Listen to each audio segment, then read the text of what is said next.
வணக்கம்,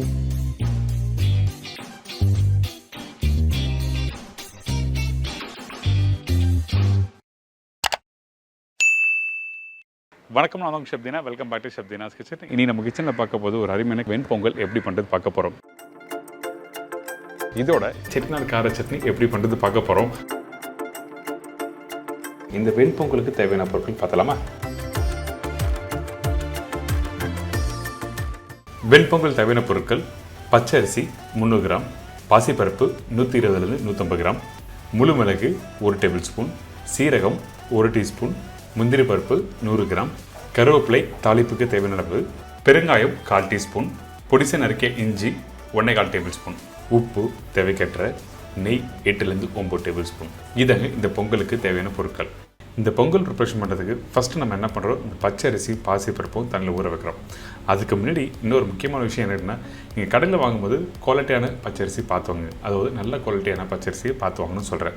இந்த பொங்கலுக்கு யூஸ் பண்ணுறது அரிசியை உடச்சரிசியும் யூஸ் பண்ணுவாங்க, இந்த மாதிரி முழு அரிசியும் யூஸ் பண்ணலாம். ஆனால் எந்த அளவுக்கு தண்ணி ஊற்றி கரெக்டாக குக் பண்ணுறது தான் ரொம்ப இம்பார்ட்டன்ட். அது மட்டும் இல்லை, 1 கிலோ அரிசிக்கு 250 கிராம் போடுவாங்க ஹோட்டல்லாம், நானே பண்ணுவேன். ஆனால் கொஞ்சம் இன்றைக்கி நம்ம என்ன பண்ணுவோம், இந்த பாசி பருப்பை கொஞ்சம் அதிகமாக போட்டிருக்கேன். நல்ல ஒரு டெக்ஸ்சர், ஒரு ஸ்மூத்தான ஒரு டேஸ்ட் கொடுக்கும். நம்ம என்ன பண்ணுறோன்னா 300 கிராம் அரிசிக்கு 150 கிராம், அதாவது 100 கிராம் அரிசிக்கு 50 கிராம் பாசிப்பருப்பு போட்டிருக்கேன். இல்லை நாங்கள் எப்போவுமே பாசிப்பருப்பு கம்மியாக போட்டு தான் பண்ணுச்சுன்னா அந்த டைமில் 100 கிராமுக்கு 40 கிராம் அளவுக்கு நீங்கள் மாற்றிக்கலாம், ஒன்றும் தவறு எதுவுமே இல்லை.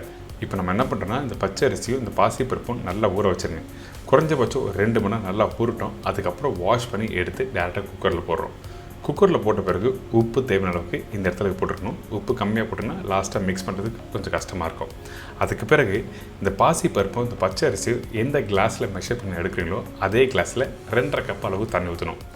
1 கப்பு அரிசியும் பருப்புக்கும் கரெக்டாக 2.5 கப் அளவு தண்ணி ஊற்றினா போதும்.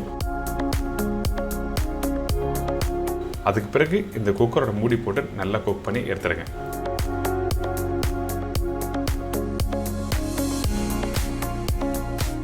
எடுத்திங்கன்னா இந்த மாதிரி அரிசி உதிரியாக மேலே இருக்கும், ஆனால் கீழே நல்லா வெந்திருக்கும். அதுக்கு பிறகு ஒரு 2 டேபிள் ஸ்பூன் நெய் இந்த இடத்துல யூஸ் பண்ணுங்கள். நெய் எதுக்காக யூஸ் பண்ணுறேன்னா, அந்த மாய்ஸ்டர், அதாவது நல்ல ஒரு கெட்டியான ஒரு ஃப்ளேவர் நல்லா எடுத்து கொடுக்கும். அதே டைமில் அந்த மாய்ஸ்டர் நல்லாயிருக்கும். அதுக்கு பிறகு பச்சை கருவேப்பிலையும் போட்டிருக்கோம். இதை அப்படியே நல்லா மிக்ஸ் பண்ண ஆரம்பிங்க. அந்த பச்சை கருவேப்பிலை அந்த சூடோட மிக்ஸ் பண்ணும்போது அந்த வாசனை நல்லா எடுத்து கொடுக்கும். அதனால தான் பச்சை கருவேப்பிலை இந்த இடத்துல யூஸ் பண்ணியிருக்கோம். இந்த மாதிரி நல்லா மிக்ஸ் பண்ணி முடிச்ச பிறகு நம்ம என்ன பண்ணுறோன்னா, ஒரு மூடி போட்டு அப்படியே எடுத்து வச்சுருங்க. இதுக்கப்புறம் இந்த மாதிரி ஒரு ஃப்ரைங் பேனில் நெய் போட்டிருக்கேன்.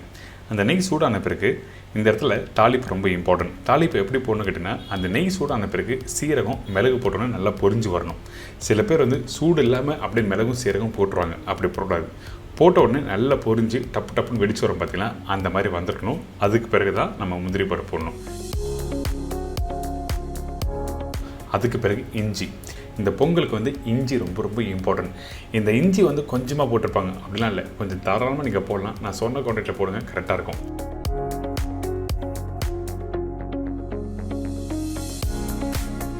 அதுக்கப்புறம் இந்த பச்சை கருவேப்பிலை போட்டு நல்லா மிக்ஸ் பண்ணுங்கள். மிக்ஸ் பண்ணி முடித்த பிறகு ஏற்கனவே வேக வச்சு எடுத்து வச்சுருக்க அந்த பாசி பருப்பும் பச்சை அரிசியும் அதில் கொஞ்சமாக பெருங்காயம் போடுறோம். பெருங்காயம் போட்ட பிறகு இந்த தாளிப்பை அப்படியே போட்டு ஒரு மூடி போட்டு க்ளோஸ் பண்ணுறேங்க.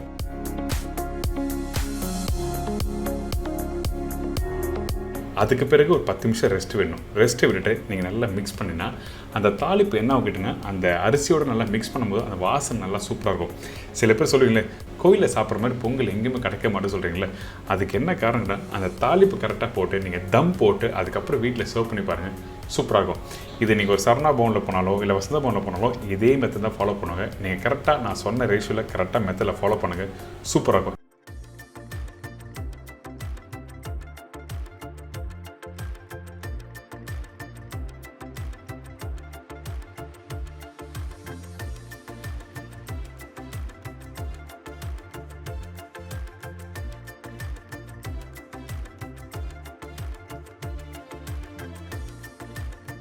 இது தொடர்ந்து செட்டிநாடு கார சட்னி எப்படி பண்ணுறது பார்க்க போகிறோம்.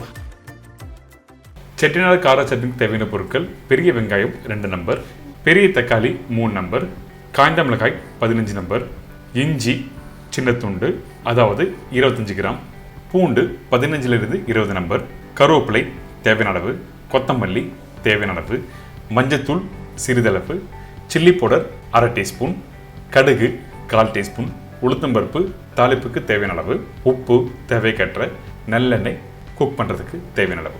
இதாங்க இந்த ப்ரிப்பரேஷன் தேவையான பொருட்கள். ஃபர்ஸ்ட் நம்ம என்ன பண்ண போறோம்னா, இந்த மண்சட்டியில் கொஞ்சமாக நல்லெண்ணெய், அதுக்கப்புறம் இஞ்சி போட்ட பிறகு பூண்டு, காஞ்ச மிளகாய் அதிகமான குவான்டிட்டி போட்டிருப்போம். ஏன்னா அந்த காரத்தன்மை இதில் தான் கொடுக்கும். அதனால காஞ்ச மிளகாய் தேவையான அளவுக்கு. இந்த காஞ்ச மிளகாய் நீங்கள் எப்படி பேலன்ஸ் பண்ணி போடணும்னு கேட்டிங்கன்னா, தக்காளியோட அளவு எந்த அளவுக்கு போதோ, அதாவது புளிப்பு தன்மை இருக்கோ அதுக்கேற்ற மாதிரி காரம் நீங்கள் அதிகமாக போடணும். அதே டைமில் பெரிய வெங்காயம் 2 கட் பண்ணி இதில் போட்டிருக்கோம்.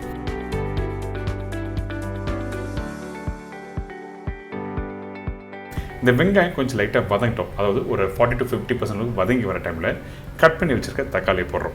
இந்த தக்காளி ரஃப்பாக கட் பண்ணி தான் போடுறோம், பொடிசாக கட் பண்ண வேண்டிய அவசியம் இல்லை. இந்த தக்காளி நல்லா வதக்கிட்டு அதுக்கப்புறம் நம்ம என்ன பண்ணுறோம், கொஞ்சோண்டு மஞ்சத்தூள், அதுக்கப்புறம் மிளகாய்த்தூள் போட போகிறோம். அதுக்கு முன்னாடி உப்பு தேவையான அளவுக்கு. இப்போ மஞ்சத்தூளும் போட்டாச்சு. இந்த மஞ்சத்தூள் போட்ட பிறகு இந்த வெங்காயம் தக்காளியோட நல்லா மிக்ஸ் பண்ணுங்கள் 1 நிமிஷம். அதுக்கு பிறகு கொஞ்சம் கொத்தமல்லி, நல்லா தாராளமாக கொத்தமல்லி போடலாம். இந்த இடத்துல கொஞ்சம் புதினா போட்டால் நல்லாயிருக்கும். ஆனால் நிறைய பேர் போட மாட்டாங்க, ஆனால் எனக்கு பிடிக்கும். அதனால் வேணும் நீங்கள் ட்ரை பண்ணி பார்க்கலாம். இந்த டிஷ் நான் எங்கே கற்றுட்டு இருக்கேன்னா, நான் எப்போ ஊருக்கு போனாலும் இந்த டிஷ்ஷை பண்ணுவாங்க. அதாவது என்னோட மதன்லா வீட்டுக்கு, ஜூலியோட அம்மா வீட்டுக்கு. ஏன்னா அவங்க காரைக்குடி இல்லை, அவங்க வீட்டுக்கு எப்போவுமே போகும்போது நல்லா சுட பிளெயின் தோசை கொஞ்சம் நல்லெண்ணெய் ஊற்றி அப்படியே எடுத்து தருவாங்க முருளா. அதோட இந்த கார சட்னியை தொட்டு சாப்பிட்டா அந்தளவுக்கு பிரமாதமாக இருக்கும். ஒரு சூப்பரான ப்ரிப்பரேஷன் நீங்கள் பார்க்குறோம். இந்த மஞ்சத்தூள் போட்ட பிறகு கொஞ்சம் லைட்டாக சில்லி பவுடர் போட்டிருக்கேன். அந்த சில்லி பவுடர் போட்டு ஒரு 2 நிமிஷம் வதக்குங்க. சூடு ஆறின பிறகு மிக்ஸி ஜாரில் போட்டு நல்லா அரைக்கிறோம். இந்த இடத்துல தேவையான அளவுக்கு தண்ணி ஊற்றிக்கலாம். தண்ணி ஊற்றி நல்லா அரைச்சிருங்க. அரைச்சி முடிச்ச பிறகு திருப்பி தாளி போடுவோம். அந்த தாளிப்பு நிறைய பேர் என்ன பண்ணுவோன்னா, அந்த கடுகு அதுக்கப்புறம் இந்த உளுத்தம் பருப்புலாம் தாளித்து அப்படி மேலே கொட்டி மிக்ஸ் பண்ணுவாங்க. ஆனால் இந்த ப்ரிப்பரேஷன் பொறுத்த வரைக்கும் இந்த தாளித்த அந்த எண்ணெயிலேயே அந்த அரைச்ச சட்னியை போட்டு நல்லா மிக்ஸ் பண்ணிவிட்டு அதுக்கப்புறம் எடுத்து சர்வ் பண்ணுவாங்க. அப்படியே சாப்பிட்டேன்னு வச்சுங்க, அப்படியே மெய் மறந்து இருப்பீங்க. அந்தளவுக்கு ஒரு சூப்பரான ப்ரிப்பரேஷன் தான். இப்போ தாளிப்பு கொஞ்சம் கடுகு, உளுத்தம் பருப்பு, காஞ்ச மிளகாய், அதுக்கு பிறகு பச்சை கருவேப்பிலை. நீங்கள் பெருங்காயம் வேணால் இந்த இடத்துல கொஞ்சமாக பெருங்காயம் போட்டுக்கலாம். இதுக்கு பிறகு அரைச்சி வச்சுருக்க அந்த பேஸ்ட்டை போட்டு நல்லா மிக்ஸ் பண்ணி எடுத்து சாப்பிட்டீங்கன்னா அடாடா, நான் சொன்ன மாதிரி அந்தளவுக்கு ஒரு ஃபென்டாஸ்டிக் ப்ரிப்பரேஷன். நீங்கள் ட்ரை பண்ணுங்கள், உங்களுக்கு எல்லாருக்கும் ரொம்ப பிடிக்கும்.